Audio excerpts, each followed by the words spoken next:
Indonesia adalah suatu negara yang memiliki banyak sekali sejarah dan budaya. Suatu negara yang memiliki banyak sekali museum yang tersebar di berbagai penjuru. Salah satunya museum yang kita datangi ini, yaitu Museum Sejarah Jakarta yang ada di kawasan Kota Tua. Museum ini memiliki beberapa ruangan yang di setiap ruangannya memiliki temanya masing-masing. Koleksi-koleksi di Museum Sejarah Jakarta mayoritas peninggalan-peninggalan masyarakat Belanda yang bermukim di Batavia sejak awal abad ke-16, seperti mebel, perabot rumah tangga, senjata, keramik, dan yang lainnya. Namun, seiring berjalannya waktu, ditambah koleksi seperti replika perjalanan sejarah kota Jakarta dari masa Batavia, replika peninggalan masa Kerajaan Tarumanegara, hasil penggalian arkeologi di Jakarta, dan berbagai batu prasasti. Kira-kira ada apa aja sih di dalam sana? Yuk kita lihat. Jadi di ruangan pertama ini ada prasasti dari peninggalan Kerajaan Tarumanegara. Di sebelah sini ada yang namanya prasasti Tugu. Prasasti ini ditemukan di daerah Kampung Tugu, Desa Tugu Selatan, Kecamatan Koja, Jakarta Utara. Prasasti ini menjelaskan tentang pembangunan dua buah sungai pada masa Kerajaan Tarumanegara pada tahun ke-22 Raja Purnawarman. Adapun sungai tersebut bernama Chandrabagda dan Sungai Gomati yang kemudian nama Bagasi itu sendiri diabadikan menjadi sebuah nama kota yang sekarang bernama Bekasi.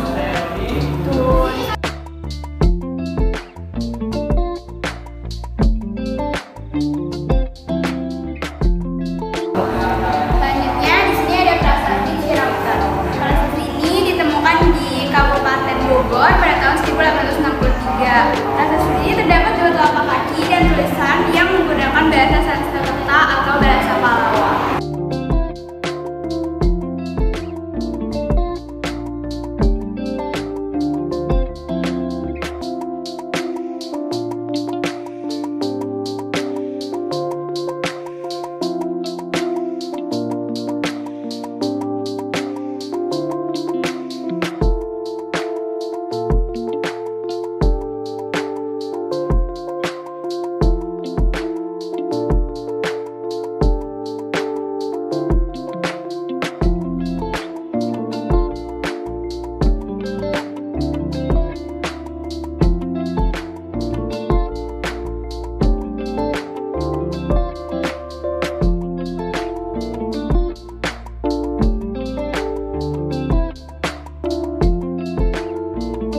Nah, di ruangan ini terdapat banyak peninggalan sejarah. Yang pertama ada lumpang. Lumpang kecil ini terbuat dari tembaga yang diperkirakan berasal dari laboratorium yang berada di dalam Kastil Batavia. Lumpang ini biasanya digunakan sebagai alat penunjuk obat-obatan maupun bahan-bahan lainnya.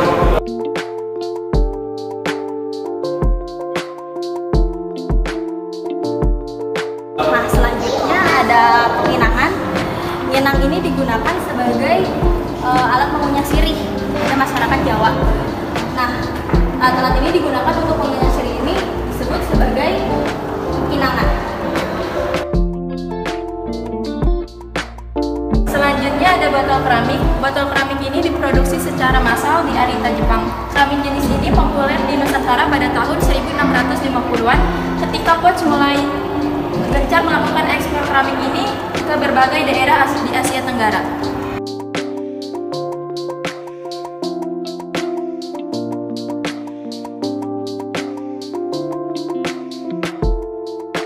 Selanjutnya ada tempat tinta dan bel meja.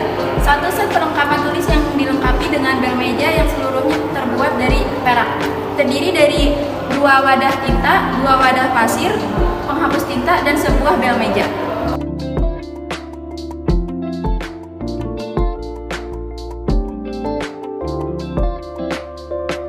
Nah, ini dia barang peninggalan sejarah yang ada di ruangan ini. Selanjutnya kita akan ke ruangan lain. Stay tune ya.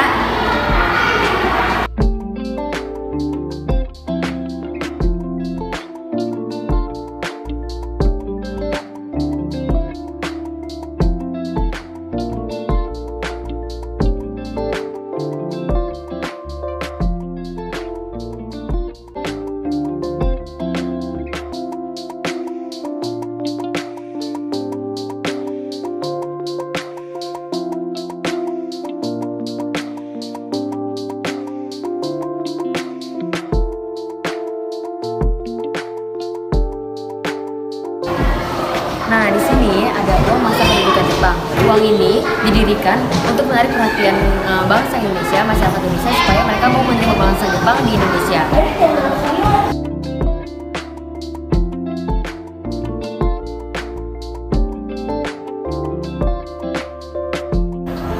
Nah, sekarang ada uang kertas setelah kemerdekaan. Uang kertas ini dibuat oleh pemerintah Indonesia dengan tujuan supaya uang asing yang beredar di Indonesia itu tidak berlaku lagi, sehingga kedaulatan Indonesia semakin diakui di seluruh bangsa. Keren ya ternyata Indonesia ini. Suka deh. Nah, kalau yang ini apa nih Nes kira-kira? Nah, kalau ini adalah uang kertas Jenderal Sudirman. Uang kertas ini diterbitkan oleh Bank Indonesia pada tahun 1968, dan ini merupakan pecahan terbanyak yang ada di Indonesia pada zaman itu. Keren ya. BTW ini udah uang palsu ya guys.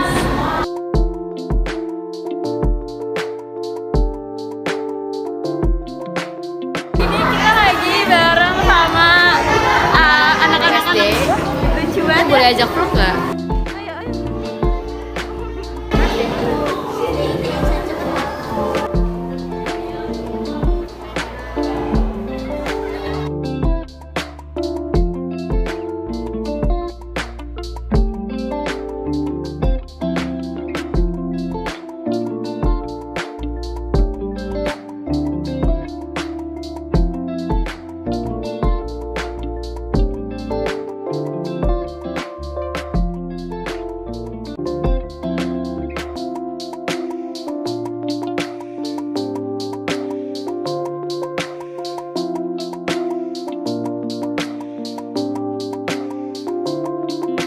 Halo, jadi di ruangan ini menjelaskan tentang datangnya VOC di Jakarta dan pendirian Batavia.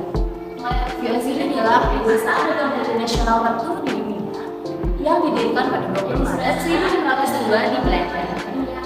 Nah, awal mulanya itu VOC datang ke Bandung, kemudian mendirikan pusat perdagangan mereka di Kalapa dan membangun Batavia di tahun 1919.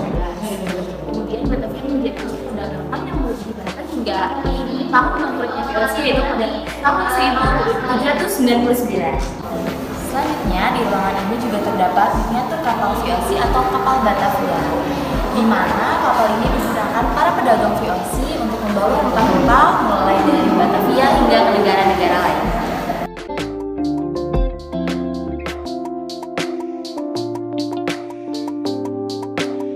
Nah, sekarang di ruangan ini aku mau jelasin tentang prasasti Padrao yang ada di samping aku. Prasasti Padrao ini merupakan batu peringatan perjanjian antara Portugis dan Kerajaan Sunda pada tahun 1522. Perjanjian antara Portugis dan Kerajaan Sunda dibuat pada tanggal tepatnya 21 Agustus 1522. Isi dari perjanjian atau maksud dari perjanjian tersebut yaitu Portugis diizinkan untuk mendirikan kantor dagang berupa sebuah benteng wilayah kelapa, dan di tempat tersebut didirikan batu kerajaan. Nah, itu adalah yang namanya Padrao dalam bahasa Portugis. Selanjutnya, aku mau jelasin tentang Gereja Belanda. Gereja Belanda ini dibangun pada tahun 1700-an, dan pada tahun 1808 hancur dikarenakan gempa bumi yang ada di Batavia. Gereja ini dibangun kembali dan menjadi museum wayang, diresmikan pada tahun 1975.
enak banget.